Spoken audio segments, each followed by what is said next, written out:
The January 6th political protesters, the nonviolent ones, no criminal history, locked away. You understand many of those guys have committed suicide, right? Their wives have left them. Basically, all of them have been fired.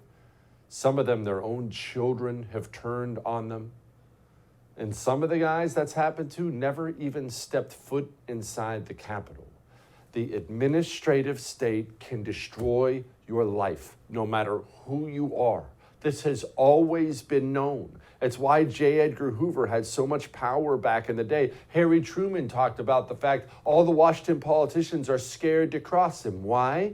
Because he's, as head of the FBI, he can destroy anyone's life. Senators, you, me, anybody.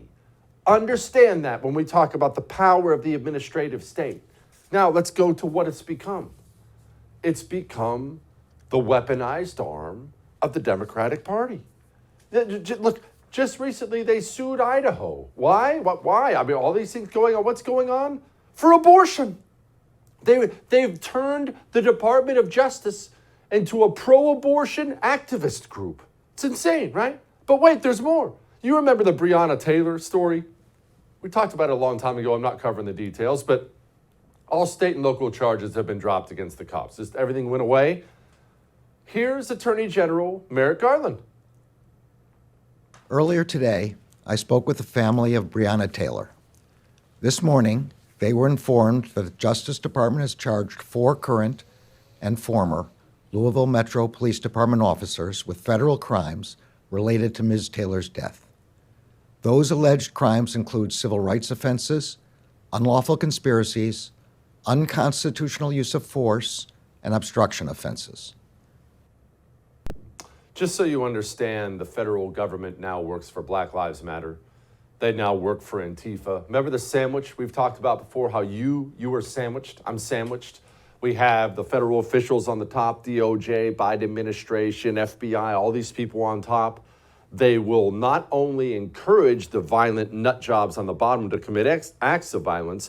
When acts of violence are committed, they'll protect them. But wait, there's more. They also will use their power to destroy anybody who may oppose the activist groups on the bottom. You see, the federal government now, it's now simply a communist enforcement arm. And they're very, very interested in stopping anyone who may oppose them. That's why they just recently came out and they said domestic terrorists may be flying those "Don't Tread on Me" flags, Betsy Ross flags, Second Amendment flags. But it's weird, if you look on that graph, you can't seem to find Black Lives Matter flags, Antifa flags. Yes, the domestic terrorists who have torched American cities for 2 years now. The FBI isn't even looking into them. They are, however, very, very interested in you. I certainly hope you're not a parent who got upset about your kid being told to chop his penis off in school. You might just be on the FBI's terrorist watch list. Did you know that?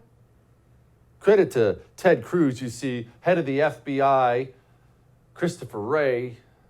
He got called to testify today, and boy, Ted Cruz, when he gets you in his teeth, he doesn't let you go. Also included on this is a text that I was particularly struck, is the Gonzales battle flag. Come and take it.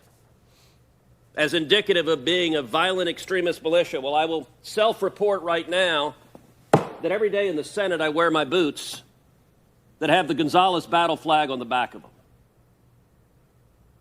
Director Wray, what are y'all doing?